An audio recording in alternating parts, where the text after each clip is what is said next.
Hello students, आज हम discuss करते हैं लोरेंज फोर्स के बारे में। आज का हमारा टॉपिक रहेगा लोरेंज फोर्स। लोरेंज फोर्स,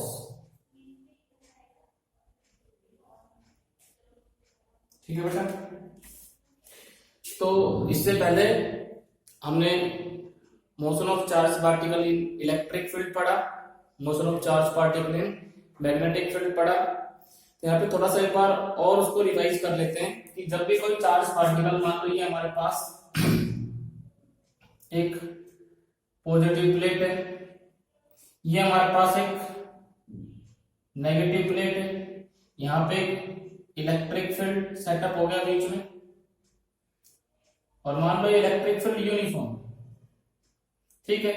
यहाँ पे एक चार्ज पार्टिकल हमने एंटर करवा दिया, यहाँ पे चार्ज पार्टिकल एंटर करवा दिया, तो इस चार्ज पार्टिकल के ऊपर चाहे ये रेस्ट पे रहे चाहे ये मोशन में रहे, इसके ऊपर फोर्स ऑलवेज इलेक्ट्रिक फील्ड की डायरेक्शन में लगेगा।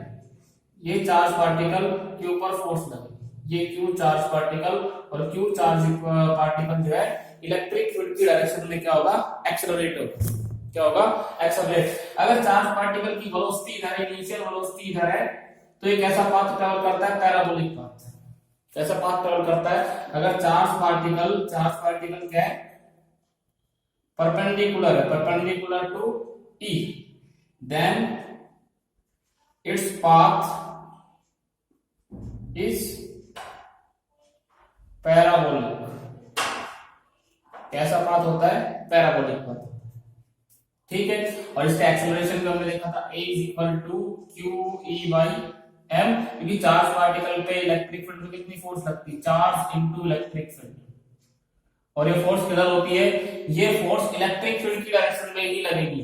तो इलेक्ट्रिक फील्ड इधर है, इस डायरेक्शन में पॉजिटिव से नेगेटिव की तरफ, तो ये फोर्स जो है इस चार्ज पार्टिकल को इलेक्ट्रिक फील्ड की डायरेक्शन में लेके आएगी। तो एक्सेलरेशन की डायरेक्शन भी किधर होगी, इलेक्ट्रिक फील्ड की डायरेक्शन में, ठीक है।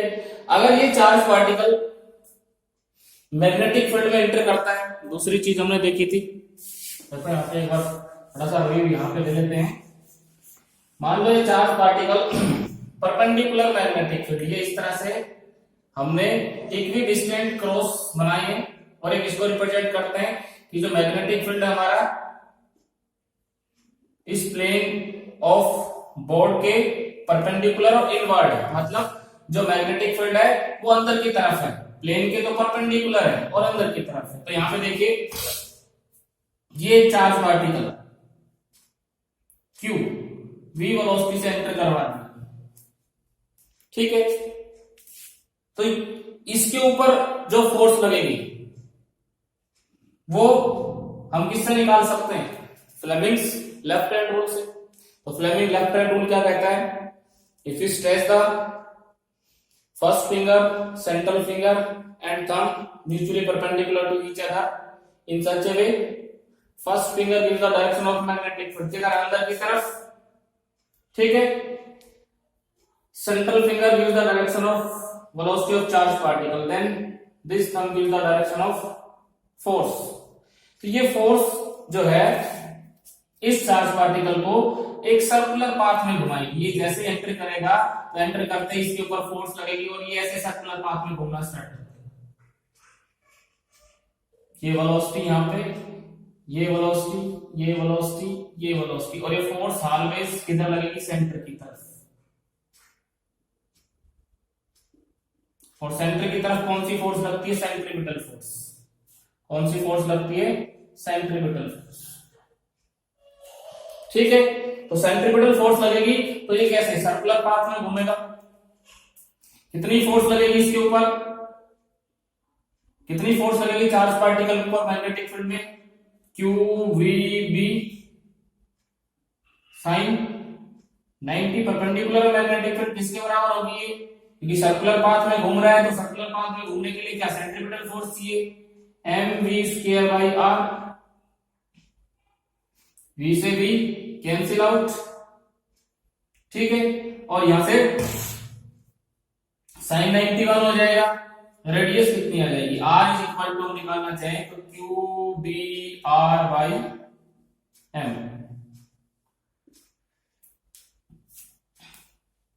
चलिए क्यू आर तो यहां आ गया, उल्टा लिखती है, this is r is equal to कितना आ जाएगा हमारे पास, r is equal to mv upon Q. ठीक है, r is equal to mv upon Q B, यानी कि जो रेडियस है किसके डायरेक्टली प्रोपोर्शनल होगी, वेलोसिटी के। दो चार्ज पार्टिकल है, एक कम वेलोसिटी के साथ एंटर करता है, एक ज्यादा वेलोसिटी के साथ एंटर करता है, तो किसकी रेडियस ज्यादा होगी, जिसकी वेलोसिटी ज्यादा होगी। ठीक है, दूसरी चीज, चार्ज पे इनवर्सली प्रोपोर्शनल है, मैग्नेटिक फील्ड के इनवर्सली प्रोपोर्शनल है, और मास पे डायरेक्टली प्रोपोर्शनल है। मान लो एक इलेक्ट्रॉन है हमारे पास, एक इलेक्ट्रॉन और एक प्रोटॉन। ठीक है, एक इलेक्ट्रॉन है हमारे पास, एक प्रोटॉन है, दोनों को हमने सेम वेलोसिटी के साथ, इसकी वेलोसिटी भी वी, इसकी वेलोसिटी भी वी, दोनों को एक परपेंडिकुलर मैग्नेटिक फील्ड में एंटर करवा दिया, तो किसकी रेडियस ज्यादा होगी, आर इलेक्ट्रॉन ज्यादा होगी या आर प्रोटॉन। तो यहां पे देखो, इलेक्ट्रॉन के ऊपर जो चार्ज होता है कितना, 1.6 into 10⁻⁻19 कूलम, माइनस का प्रोटॉन के ऊपर चार्ज कितना होता है, this is 1.6 into 10⁻⁻19 coulomb. Charge दोनों का बराबर है, तो चार्ज दोनों का बराबर है, तो रेडियस चार्ज के कारण तो एक जैसी होनी चाहिए, लेकिन मास देखो, मास किसका ज्यादा, mass of proton greater then mass of electron. 1.66 into 10⁻⁻27 kilogram, mass of electron कितना होता है, 9.1 into 10⁻31 किलोग्राम। तो मास किसका ज्यादा है, mass of proton greater then mass of electron, तो जिसका मास ज्यादा उसकी रेडियस क्या होगी, ज्यादा होगी। इसका मतलब प्रोटॉन की रेडियस ज्यादा होगी इलेक्ट्रॉन की रेडियस से, लेकिन उसके लिए कंडीशन क्या है, ये वेलोसिटी क्या होनी चाहिए, दोनों की सेम होनी चाहिए, वेलोसिटी दोनों की क्या होनी चाहिए, सेम। ठीक है, तो ये कुछ क्वेश्चंस हैं जो हम फोर्स वाले चार्ज पार्टिकल से रिलेटेड हम समझ सकते हैं यहां पे। दूसरा देखिए, अगर चार्ज पार्टिकल भाई फोर्स कितनी लगती है मैग्नेटिक फील्ड में, F is equal to Q V P sine theta, ये मैग्नेटिक फील्ड में फोर्स लगती है, F is equal to Q V P sine theta. ठीक है, अगर theta, if theta is equal to 0 degree और 180 डिग्री, दोनों केस में साइन 0 0 होता है, साइन 180 डिग्री कितना होता है, 0। दोनों केस में फोर्स कितना हो जाएगा, then F B is equal to 0, क्योंकि साइन 0 0, साइन 180 0। अब इसमें कंडीशन क्या है, इसमें कंडीशन ये है, मान लो ये मैग्नेटिक फील्ड है इस तरह से, ये बी की डायरेक्शन, और चार्ज पार्टिकल भी ऐसे ही जा रहा है v वेलोसिटी से, तो v और v के बीच में एंगल कितना हो गया, theta is equal to 0।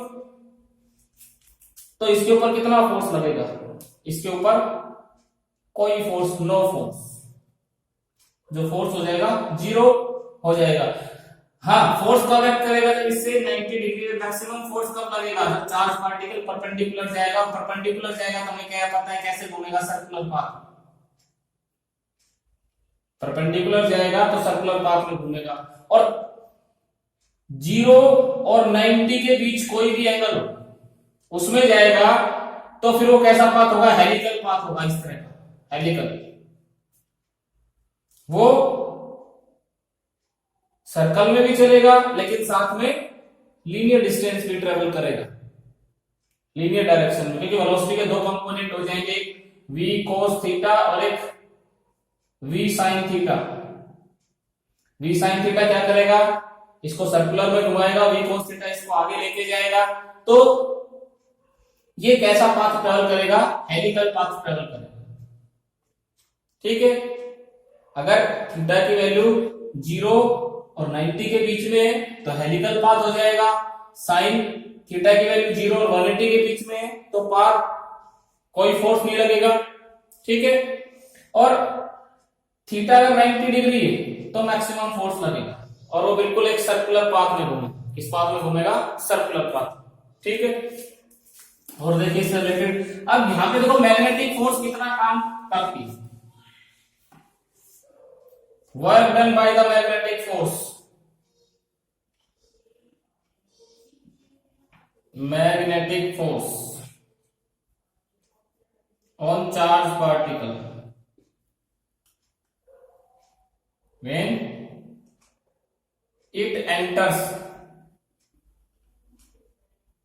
perpendicular to magnetic field। कितना वर्क डन करेगी? जब परपेंडिकुलर एंटर करेगा तो वर्क डन क्या हो जाएगा? Work done is equal to 0,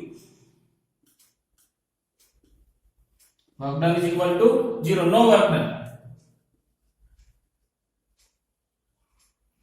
क्योंकि फोर्स और डिस्प्लेसमेंट के बीच में, ठीक है, फोर्स और डिस्प्लेसमेंट, डिस्प्लेसमेंट इसका इधर, क्योंकि वर्क किसके बराबर होता है? फोर्स इनटू डिस्प्लेसमेंट, और एफ एक्स कोस 90 सॉरी कोस 90 0 होता है तो वर्क डन कितना हो जाएगा? 0। यहाँ पे फोर्स 0 नहीं होगा, वर्क डन 0 होगा। Work done by the magnetic force always 0 होता है जब थीटा कितना हो? 90 डिग्री। थीटा कितना हो? 90 डिग्री। तो work done by magnetic force is 0। तो 0 वर्क डन करेगी मैग्नेटिक फोर्स, तो नो चेंज इन स्पीड और no change in kinetic energy. Kinetic energy constant रहेगी, स्पीड कांस्टेंट रहेगी, सिर्फ क्या होगी? Velocity and momentum changes, velocity and momentum changes. Important result है ये, देखो यहां पे जब charge particle perpendicular magnetic field में जाता है तो वर्क डन कितना हो जाता है? Work done by the magnetic force, F भी कितना हो जाएगा? सॉरी डब्ल्यू बाय एफ भी मैग्नेटिक फोर्स कितना हो जाएगा? 0, क्योंकि वर्क किसके बराबर होता है? Force into displacement. तो डिस्प्लेसमेंट ऑलवेज क्या रहेगा? परपेंडिकुलर किसके? फोर्स के। तो वर्क डन 0 हो गया। वर्क डन 0 हो गया तो स्पीड में कोई चेंज नहीं आएगा, ना ही काइनेटिक एनर्जी क्या होती है? वर्क डन होता है, तो वहां भी कोई चेंज नहीं, दोनों में कोई चेंज नहीं, दोनों कांस्टेंट रहेंगे। लेकिन वेलोसिटी हर पॉइंट के ऊपर एक फोर्स लगेगी और वो फोर्स क्या करेगी? इसको सर्कुलर पाथ में घुमाएगी। सेंट्रीपिटल फोर्स, सेंट्रीपिटल फोर्स क्या करती है? सिर्फ इसको, इसकी डायरेक्शन को चेंज करती है। अब देखो वेलोसिटी और मोमेंटम दोनों ही वेक्टर क्वांटिटी है तो मोमेंटम भी चेंज होगा, वेलोसिटी भी चेंज होगी, लेकिन काइनेटिक एनर्जी और जो स्पीड है उसमें कोई चेंज नहीं है। तो ये कुछ क्वेश्चंस थे बेटा इससे रिलेटेड जो एग्जाम में पूछे जाते हैं। अब यहां इससे आगे चलते हैं, लोरेंज फोर्स की हम बात करते हैं। लोरेंज फोर्स, लोरेंज फोर्स क्या होती है? जब चार्ज पार्टिकल दोनों फील्ड में मूव करता है। Lorentz force, the force experienced by the charge particle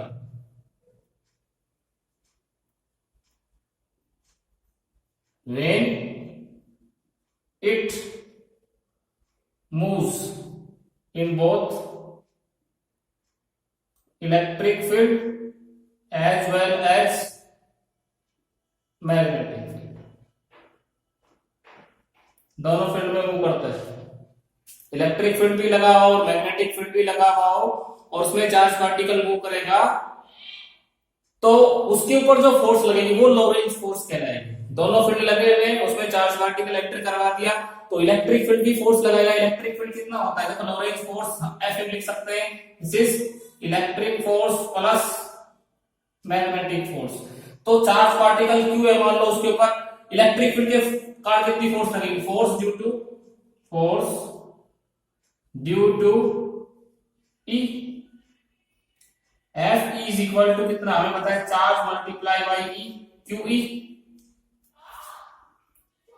और मैग्नेटिक फील्ड में force due to B, magnetic field के कारण कितनी फोर्स लगती है, this is FB QVB sine theta. इसको हम कैसे लिख सकते हैं, Q V क्रॉस B लिख सकते हैं। V क्रॉस B क्या है, एंगल है V और B के बीच का। सो लोरेंज फोर्स F कितना हो जाएगा, वैल्यू रखो, QE plus QV cross B। F कितना हो गया, F is equal to Q common ले लो, E प्लस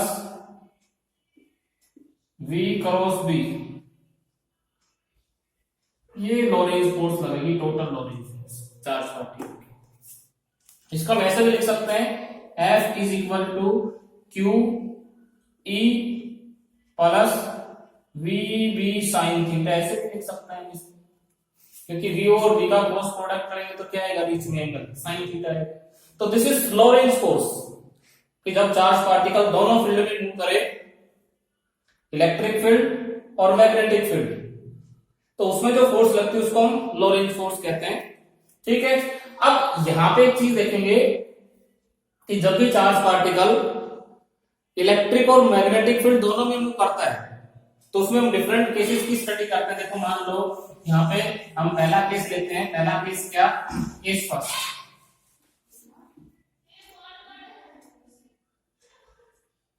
केस फर्स्ट